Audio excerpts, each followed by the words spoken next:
so Auburn goes on the road to Tennessee, and they lose 77-69. Don't think they led at any point throughout the game. They get out rebounded 46-30 by the Volunteers, who are starting to play better basketball now. Here's Stephen Pearl in Knoxville after the loss. Yeah, credit to Tennessee. They, beat us at our game. They pushed us around. They punked us. Got to the foul line 11 more times than we did.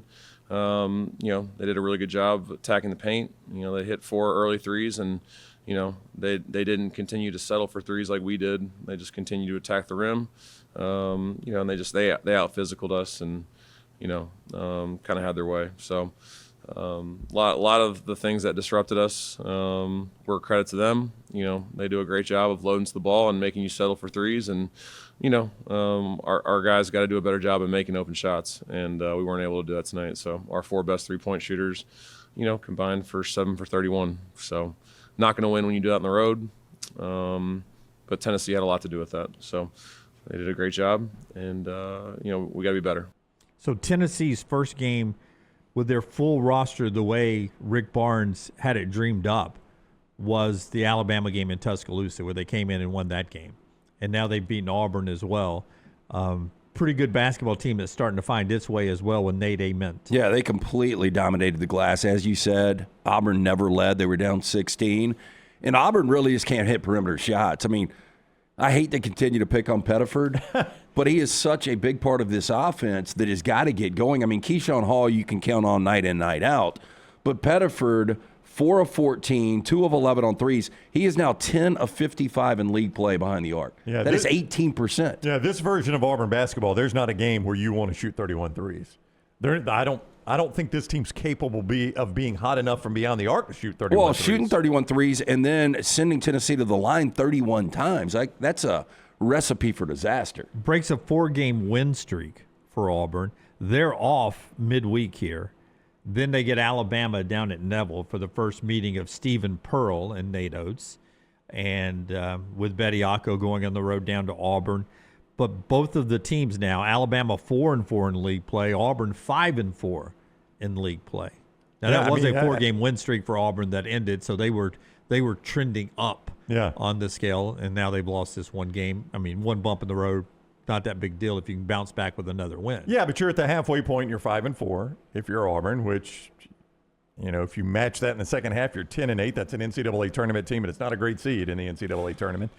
And Alabama, this game will have them at the halfway point. Are they going to be 4-5? They're going to have a losing record in the first half of that. Well, actually, no, they play Texas A&M first. So that'll determine that. So I just think if you're Auburn, the first half of the conference play, what grade would you give them?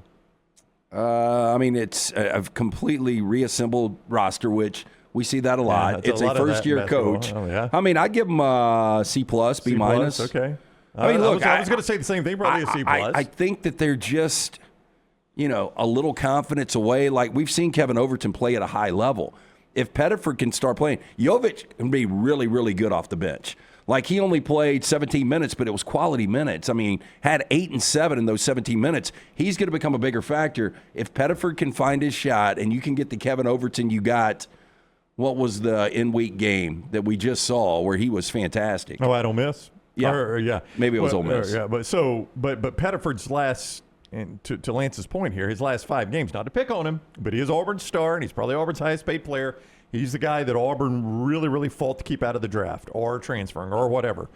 His last 5 games, 9-17, 11-7, 11. You got to have more than that. I mean, that's just pure and simple. Well, and look at how he's getting them. I mean, look at the amount of shots he's having to take to get those few points. Now, he at least had 7 assists against Tennessee. So, I mean, if you're not going to score a lot, at least help somebody else score. And he at least had 7 assists to 2 turnovers.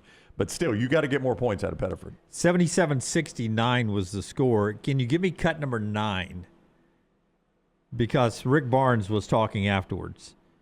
Now, late in this game, I don't know if you had a Lance's Lock play on this game on Saturday or not. I did. I had Tennessee. Tennessee, what was the points? Do you remember? Tennessee was 7.5. 7.5. No, excuse me. It was 5.5. 5.5. So an easy winner for you there. It wasn't easy, but college basketball's never easy. Okay, it wasn't. Have you seen this soundbite yet? No. Okay. I want you to hear this, Lance, because Lance does this thing, lanceslock.com, pays attention to what goes on in the gambling world. Now, Rick Barnes, I will say this up front, he was joking when he said this. It was a joke by an older coach who was 100. You can tell 100% here he was not being serious.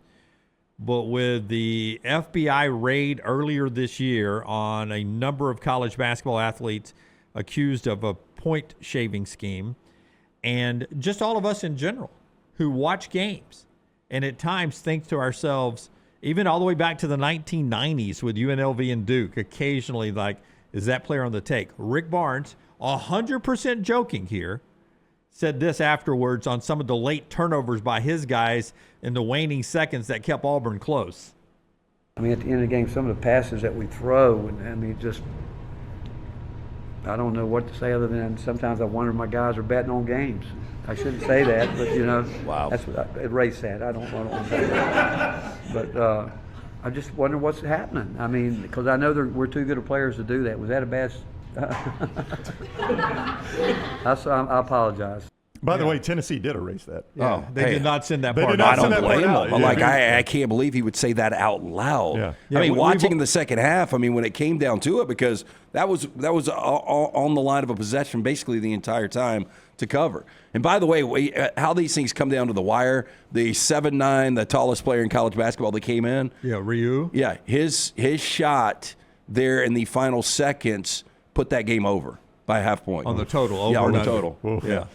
And that was a miss and a rebound putback. Right. Yeah, right. So you hit 100. Yeah, that total was 176 and a half. Yeah. 177. Yeah. Wow. But see, he said it joking. Yeah, Again, I will everybody say it- watching knows he's joking. Yeah, I'll say it 100. You heard the room laugh, right? The old school guard of the journalists laughing.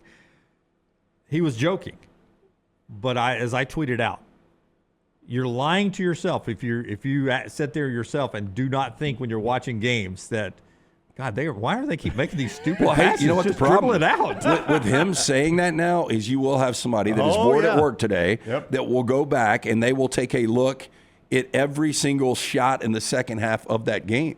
Yeah, and how these guys they'll play. go multiple games. Like, ooh, Tennessee covered. They didn't cover by half a point here, and so had 2 late turnovers or something. But again, I mean, to show you how slippery of a slope he is on, if you noticed, we used what's her name, Paige Dower. Yeah, that is Paige Dower. Right. Full Disclosure Productions. Full Disclosure Productions. That's That the cool logo. FD right there. I Full like Disclosure. I like the way she was like, I think I've got a cut on here people are going to use, so we're going to go and throw our logo up. Smart by her. Normally, when Scott uses video, it's from the school. Yeah, you'll see the school up in the corner. That's right. And it's good, clean video that the school provides to all the media members. Tennessee edited that part out. That's why we had to use Paige Dower. So that shows you how seriously, even though he was joking, Tennessee's like zero. And I would imagine Rick Barnes probably walks over and says, hey, make sure that doesn't get out. I should not have said that. Well, you even said erase it. Yeah, make sure that doesn't get out. But I And mean, you that could just tell shows you could tell his sports information handler was making a face or something when he looked over. I should have have not said that. said, no, Rick, you should not have. Yeah. Yeah, I apologize. Yeah, Erase normally that. that guy's protecting you from dumb people asking you and setting you up for questions. Yeah. Don't do it yourself.